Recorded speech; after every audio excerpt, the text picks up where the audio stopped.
No?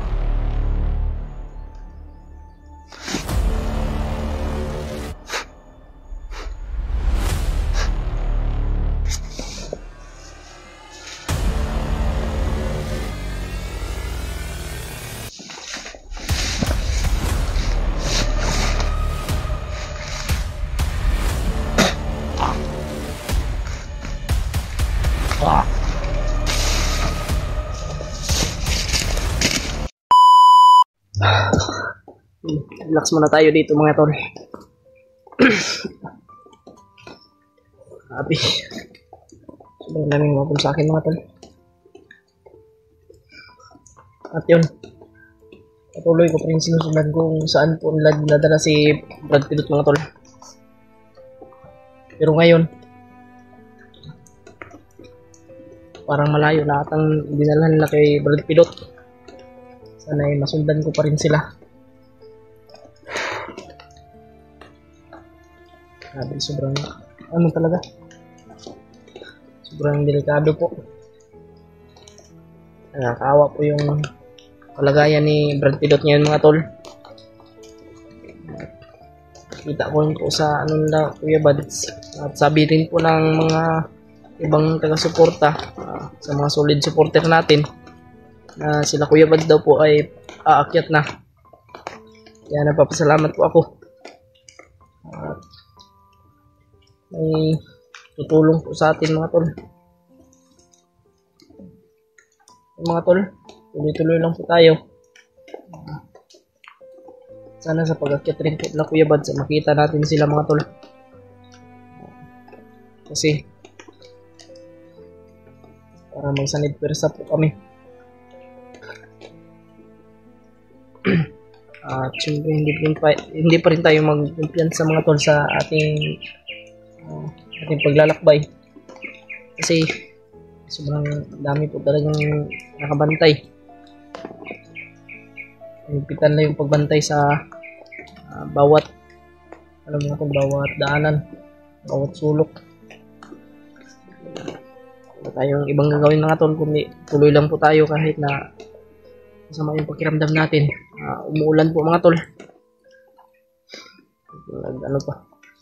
taligsik.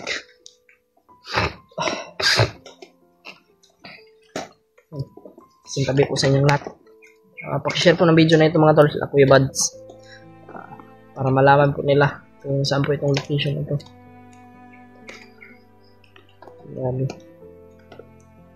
Salamat po sa inyong pagdarasal.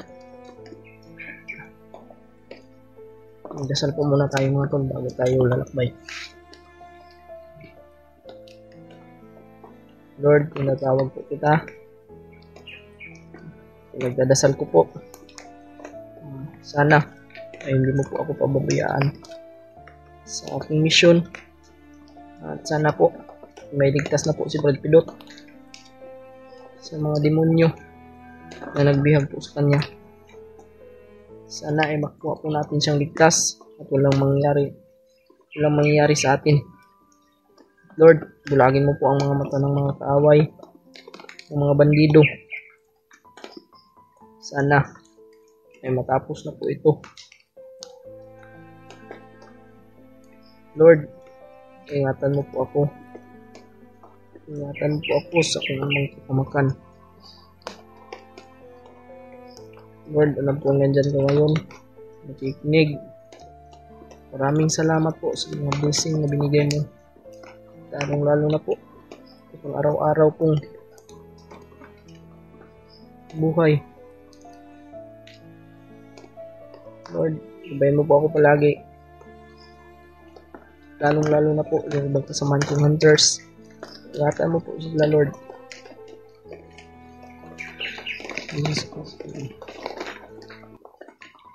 So, yung mga tol,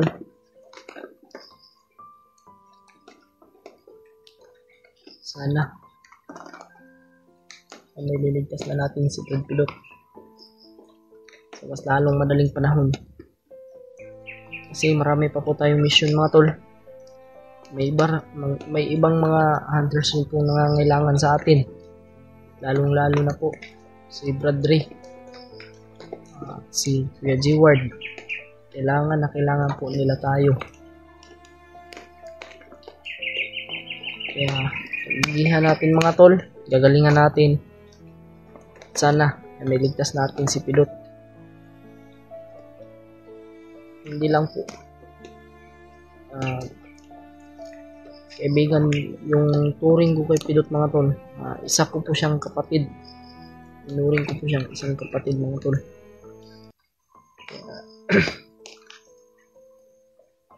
Ngayon mga tol, kahit na masama yung pakiramdam natin ay wala tayong ibang gagawin kundi laban lang para sa kaligtasan ng ating kaibigan, sa ating kapatid.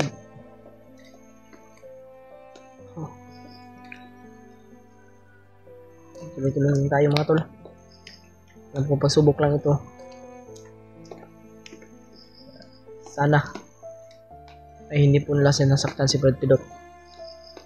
Commander, kung nakikita mo man ito, kung nakikita man ito ng monitoring ninyo, kumanda kayo.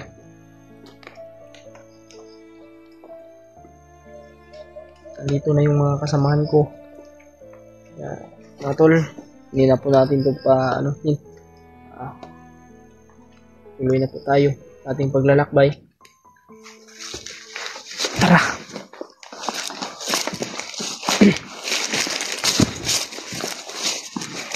May mga naririnig akong boses kanina mga tol. At dito yung banda.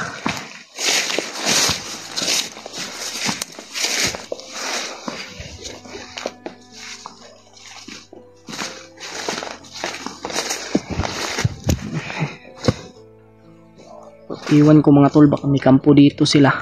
Kasi dito parang dito yun din nila si Brad Pidot.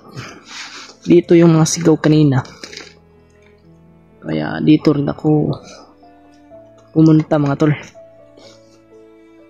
Hindi kasi ako masyadong lumalapit sa kanila mga tol. Baka makita ako ng commander. Alam nyo naman, basta commander mga tol.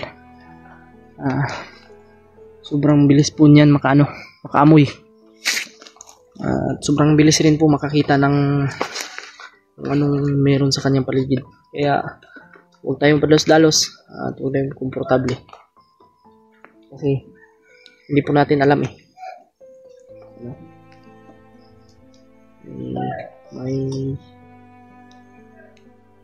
parang may binubugmog ata.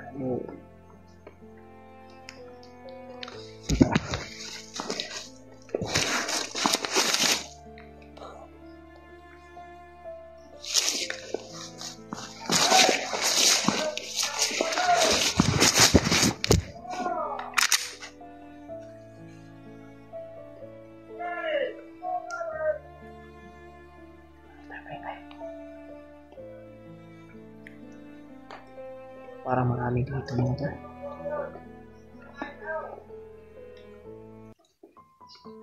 Wala tayong magagawa dito mga tol. Kung iiyak-iyak tayo, wala tayong gagawin. Wala tayong dito.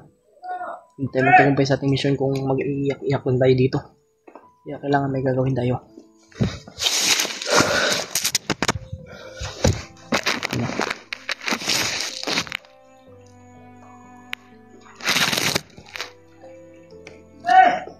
Hintayin talaga nila yun.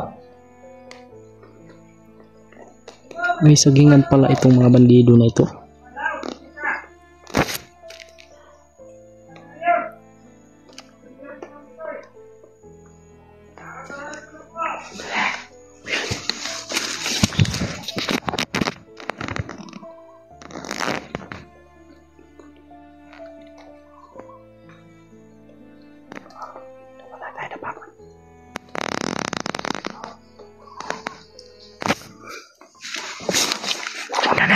Baka makita ng kanyang mga kasamahan baka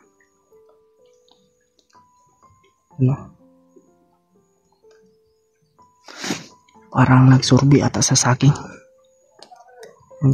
dumating pa. Ang dami na mga tol. Sana hindi tayo makita dito, magtagulilong tayo.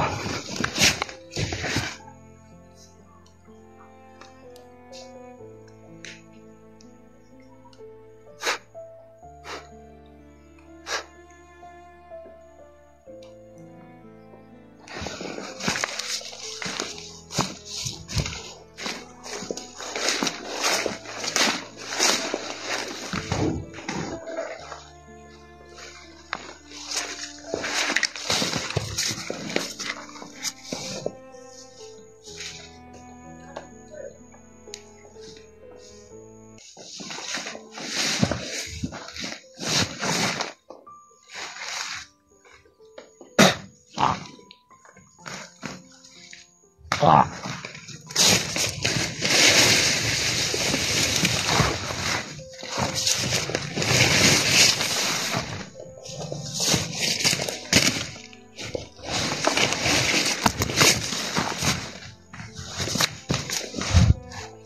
Tinapunan ko mga tol.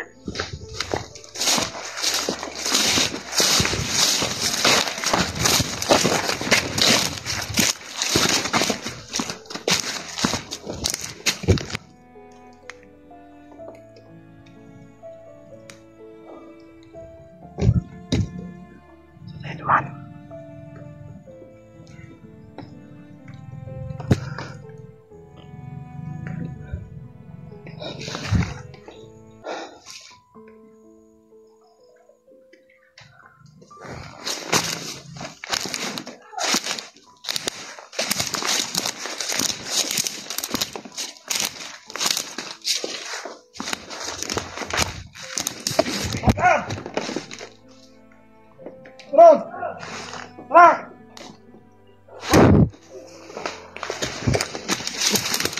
Patay.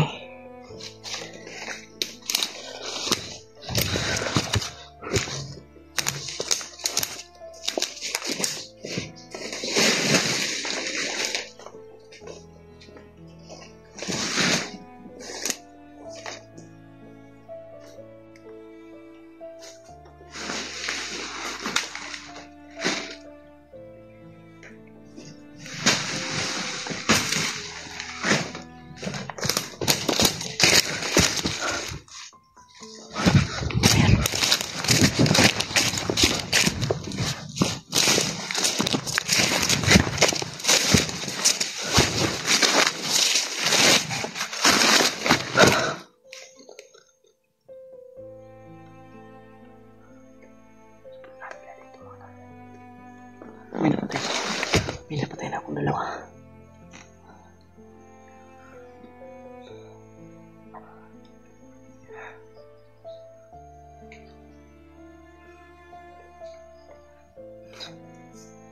Ilagyan ko ng dahon ng saging yung mga ano nila. Para hindi makita ng kanyang mga kasamahan ba. May patay. Ano? May naglalakad na naman.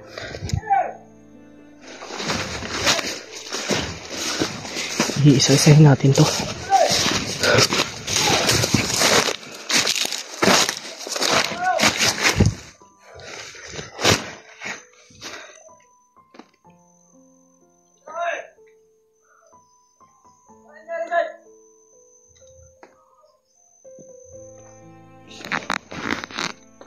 Dalawa doon, no?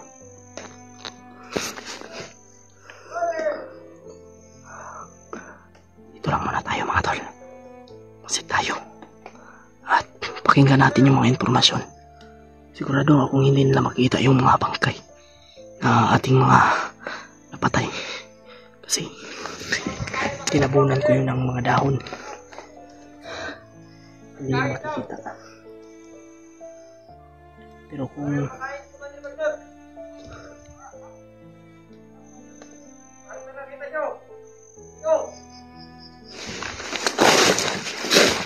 pakinggan natin yung mga usapan.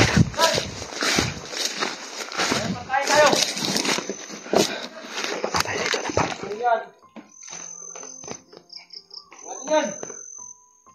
Yan! Ano makain tayo? Oh!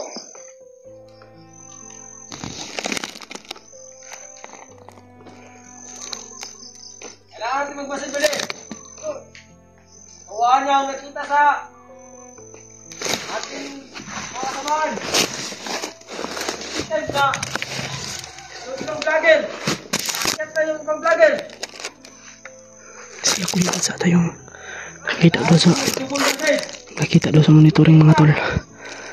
Napaakyat na doon yung mga vlogger. Kita nila tayo. Patayin din na tayo.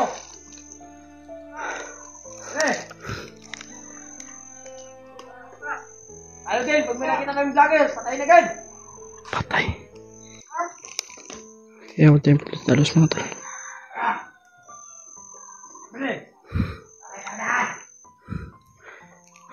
Sa kanila pala itong mga saging kasi ito daw yung kinakain nila. Narinig ko sa banino na yan. At siya rin yung nagbigay ng impormasyon na nakita daw sa kanilang system. Yung mga vlogger daw ay paakyat na.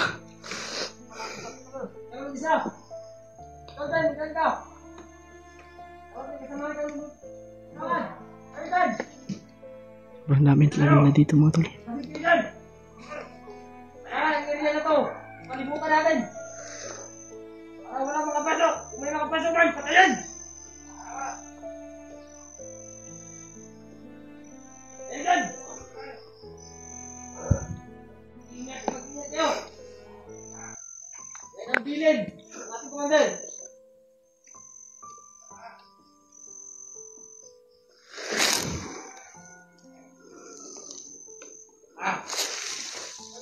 Jack, may makain tayo, uwi na tayo agad sa kampo. Uwi na tayo ng pagkain. Tapos uwi tayo sa kampo. At ang kasamahan natin. Tayo natin. Sabi nila, paakyat mo yung ibang vlogger. At ko dito, barang sila. Ibili. Nakataw sa kanila. Uwi na uli tayo. Pakisabihan po sila Kuya Bads mga tol. Pag-share po ng video na ito na abangan daw yung mga papakyat na vlogger. Natin sila. Yung mga pagkain natin. Hindi tayo may laban. Kailangan natin makawali ng mga vlogger para may pagkain tayo.